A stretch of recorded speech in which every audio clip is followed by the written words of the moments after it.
I just wanted to travel because I'm a gypsy at heart. I consider myself a citizen of the world. I love to travel and see other things and learn different cultures. And so I decided I didn't want to be in a lab. So a lot of people think that Italian food often means sauces that take all day to cook and develop, and grandma used to make it and put it on the stove for hours and hours and hours.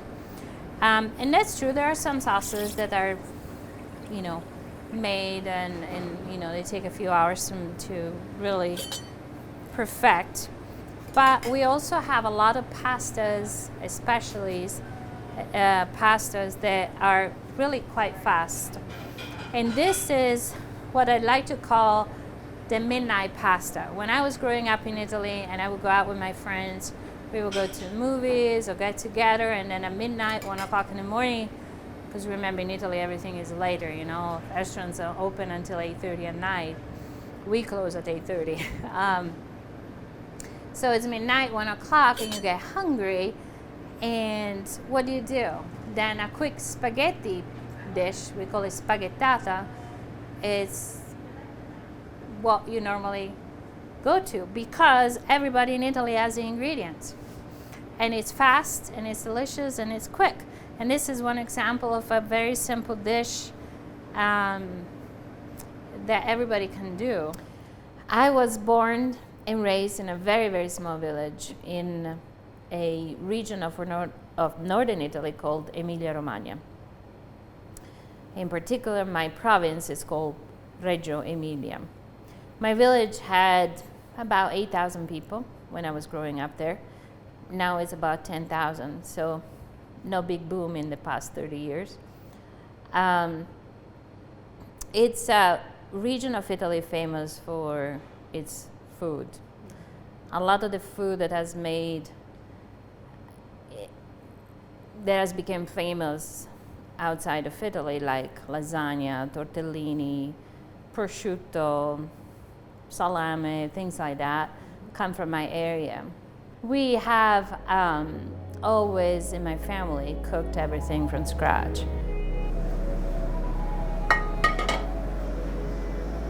Plenty of olive oil. This is extra virgin olive oil, of course.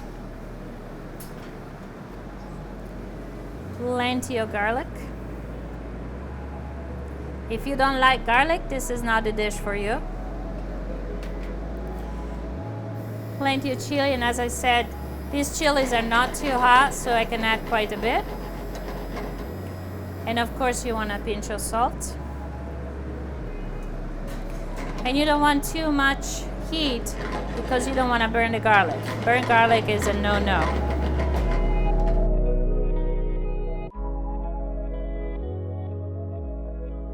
So I went to the University of Parma, which is not far from my village, because they had advertised for jobs in their labs.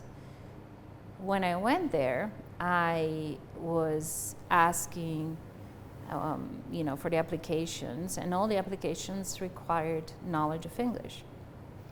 And my English was 0. So I talked to a technician that was already working there, and I asked him, how important is English? And he said, don't bother apply if you don't speak English.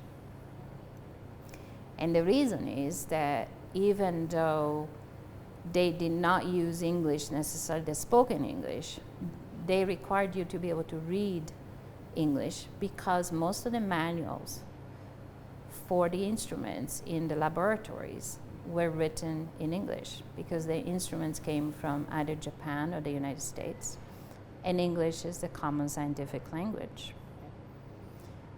So he told me blatantly, you have to learn English or you will never find a job in a serious lab. So I was with a friend of mine who was in exactly the same situation. She was in my class in high school. And we suddenly decided we needed to learn English. This was Thursday. And on Sunday, we were on a plane to London. We enrolled in a school, language school in London.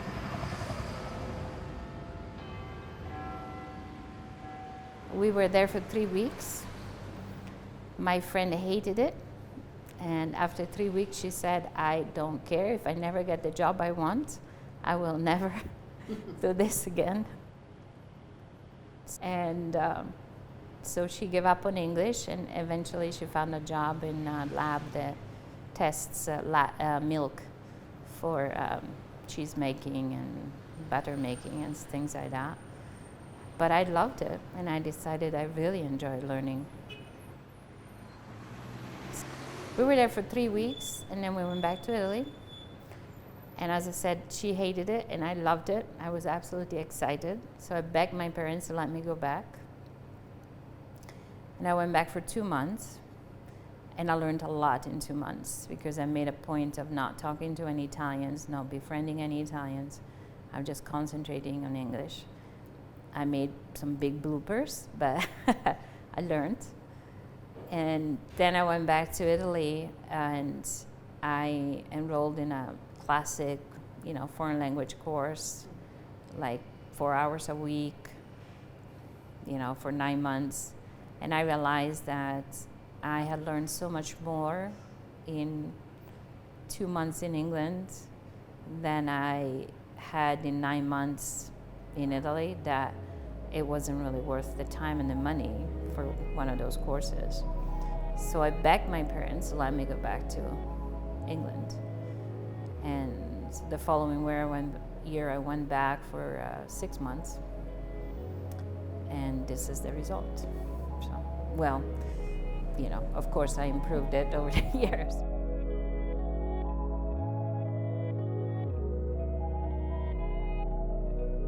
So I don't know if you're familiar how strict the lockdown was in Italy. That's what I'm curious about. What were the regulations? They were,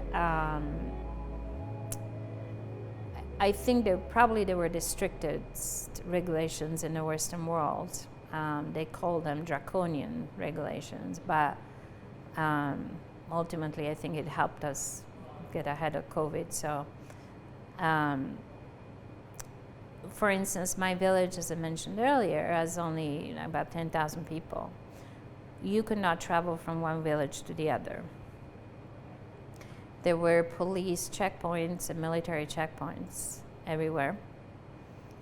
You could only leave the village to go to the hospital and emergency room or to go to work. But in order to go to work, you had to have a certificate that said you're working in at this location, and then the police would check that in fact that was true. For instance, my brother-in-law, his company was not in lockdown because they make products that are used in the food processing industry. So anything had to do with food was not stopped because it was considered an essential business. But his company is about 15-20 minutes away from our village, in like 3-4 villages away. And he had to, every day, he had to have 2 certificates where he declared where he worked, the phone number, the reason why he was going to work, and all of that. And almost every day would be stopped by the police checkpoint. It would give the certificate, and then on the way back home, the same thing. And if you don't have a certificate, then you can be fined and certainly sent back. So you cannot leave the house either need to go shopping or go to a pharmacy or go to a doctor. They stop people from even walking. You could not walk. Yeah, I will always have to wear a mask. Everything was social distancing everywhere. So like grocery stores, for instance, sometimes you had to be online for an hour outside the grocery store waiting to get in because they would let in only so many people. As people were leaving, they would let another 1 or 2 people in. So it would be common to spend 45 minutes to an hour outside the grocery stores waiting to go in. And you were supposed to go shopping once a week. And people that would go more often, they would be reported to the police. Wow. And fined? And fined or reprimanded. And it was kind of sad because there are few people that live by themselves, especially elderly. Going shopping would be a way of getting a little, exactly. So they would go sometimes twice a day, buy a little milk, and then the next time buy the bread. And so they were reported to the police. I don't think they were fined, but they need to be stopped, because the grocery store people that kept working, they were risking their lives, and a lot of them died, got sick and died. And so the more people go there, the more they're at risk. And so one that goes twice a day or 3 times a week, it's not, it's not cool for them. And so I didn't leave my village for almost 2.5 months. I kept being sick, so eventually I had to go to emergency room, and that's the first time I left my village.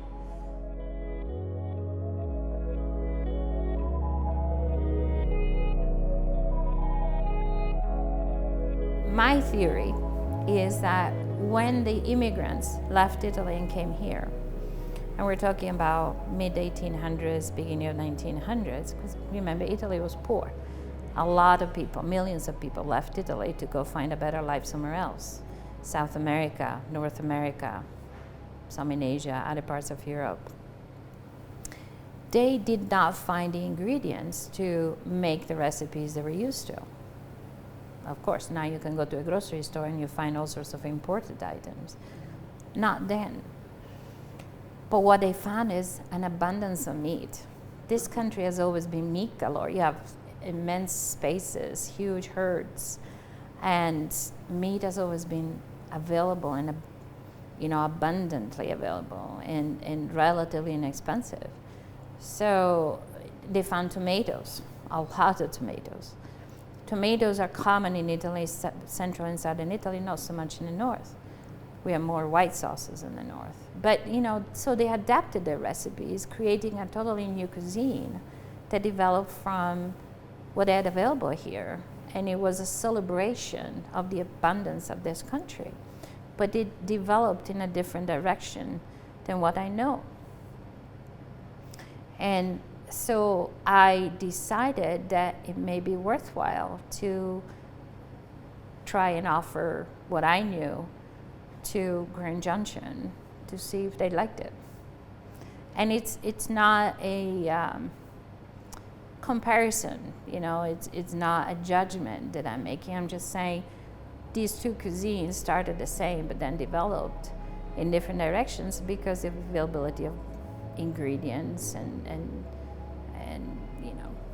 they just separated. So I wanted to bring what I knew here, and that's how the bistro started.